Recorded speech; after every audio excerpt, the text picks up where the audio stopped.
নমস্কার বন্ধুরা, সুতপাস কিচেনে আপনাদের আবার একবার স্বাগত। আজ করব আমরা একটা চিকেন স্টুয়ের রেসিপি। শীতকাল তো পড়েই গেছে, বড় বাচ্চা বয়স্ক সবার পছন্দের চিকেন স্টু রেসিপি। তো আমরা আজকে কি ইনগ্রিডিয়েন্ট নিয়েছি সেগুলো আগে দেখে নিই। এখানে নিয়েছি অল্প পরিমাণে গাজর, টমেটো, একটা লেবু, কাঁচা লঙ্কা, একটা পেঁয়াজ ছোট মাঝারি সাইজের, আর আলু, আর এখানে হচ্ছে বিনস, আর এখানে হচ্ছে কুচনো রসুন, আর ফোড়নে দেওয়ার জন্য তেজপাতা। আর এখানে নিয়েছি আমি গোলমরিচ আর একটু লবণ আর নুন, আর সাইডে আছে কর্নফ্লাওয়ার। তো আমি এটা স্টার্ট করি। প্রথমে গ্যাসটা অন করেছি, কড়াই তেল দেব। আমি এখানে সর্ষের তেল ব্যবহার করছি, আপনারা সাদা তেলও ব্যবহার করতে পারেন, তবে সর্ষের তেলে ঝাঁঝ বেশি, তাই সর্ষের তেলটা খাওয়া বেটার। তো তেলটা আমার গরম হয়ে গেছে, আমি এখানে তেজপাতাটা দিয়ে দেব।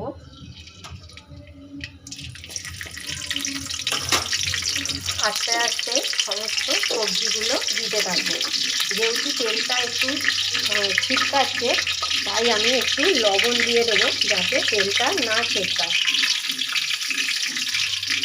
দিয়ে আমি প্রথমে এখানে আলুটা দেবো। আপনারা আপনাদের পছন্দ মতো সবজি অ্যাড করতে পারেন। আমি এখানে আলু, বিনস আর গাজর দিয়েছি, কেন আজকাল বাচ্চারা সবজি একদমই খেতে চায় না, সেই জন্য আমি অল্প পরিমাণে সবজি দিয়েছি। আমার আলুগুলো ভাজা হয়ে গেছে, তাই আমি আলুগুলো তুলে নিলাম। এবার আমি দেব গাজর। গাজর একটু শক্ত, তাই গাজরটাও আমি অল্প করে ভেজে নেব। তেজপাতাটা একটু সাইডে করে দিয়েছি।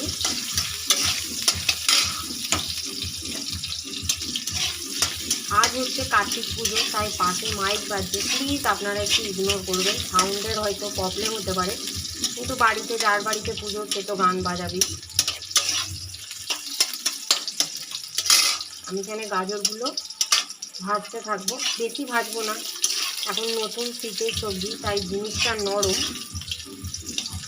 হালকা করে ভেজে নিলাম। তারপরে দেবো এখানে কুচনো বিনস,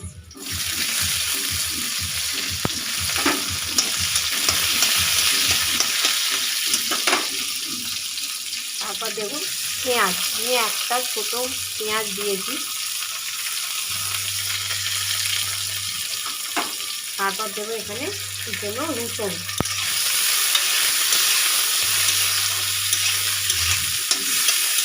এই সিম্পল চিকেন স্টুয়ের রেসিপি।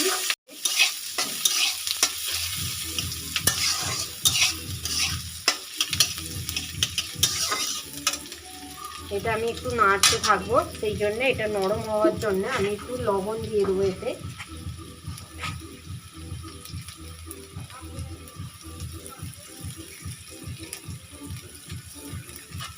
লবণ দিয়ে দিলাম, দিয়ে আমি এটা একটু নাড়বো। তারপরে দেবো একটু টমেটো। টমেটোটা দিয়েও একটু নাড়বো। তারপর দেবো একটা কাঁচা লঙ্কা।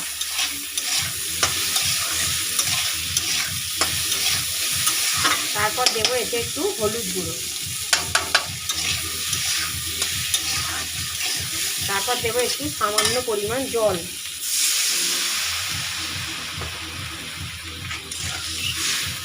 সামান্য পরিমাণ জল দিলাম। এবার দেব চিকেনটা। আমি এখানে 300 চিকেন নিয়েছি, সবই স্টুয়ের পিস।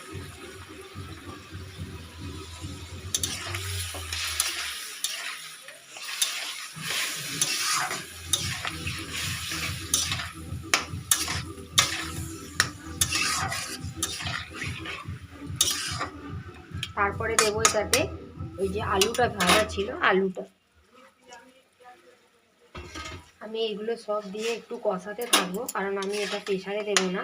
প্রেসারে দিলে গাজরটা একদমই নরম হয়ে ঘেঁটে যাবে, বিনসগুলো গলে যাবে, কারণ এখন নতুন শীতের সবজি, তাই সেগুলো নিজেই খুব নরম, তাই আমি কি প্রেসারে ব্যবহার করব না।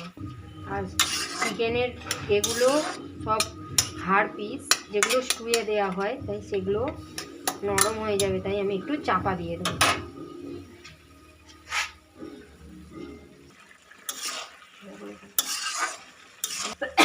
চিকেনটা কষা হয়ে গেছে স্টুয়ের জন্য। আমি অল্প জল দিয়ে চিকেনটা এখানে কষাচ্ছিলাম। চিকেনটা আমার স্টুয়ের জন্য কষানো হয়ে গেছে। এবার আমি এতে একটু জল ঢেলে একটু সেদ্ধ করে নেব।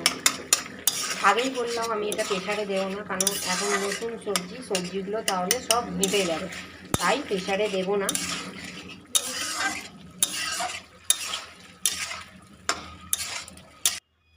দেখুন আমি এখানে জল ঢেলে দিয়েছি, একদম অল্পই জল দিয়েছি। তো বেশি অযথা জল দেওয়ার দরকার নেই, তাই এটা একটু সেদ্ধ হয়ে যাক। 10 মিনিট পর আবার আসছি।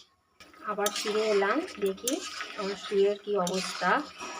স্টু আলু সেদ্ধ হয়ে গেছে, গাজর তো আগেই সেদ্ধ হয়ে গেছে, তাই আমি এটাকে এবার একটু নামিয়ে নেব।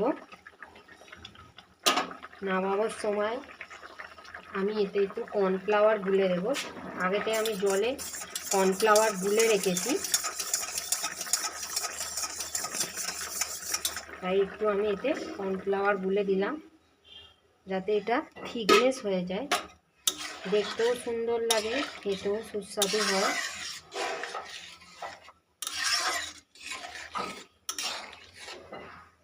এটা আমি এবার একটু ফুটিয়েই জাস্ট নামিয়ে নেব। টকবক করে ফুটতে আরম্ভ করেছে, তো আমি এবার এটা নামিয়ে নেব, কারণ এটা হয়ে গেছে। গ্যাসটা অফ করে দিলাম, দিয়ে আমি এটা নামিয়ে নিচ্ছি।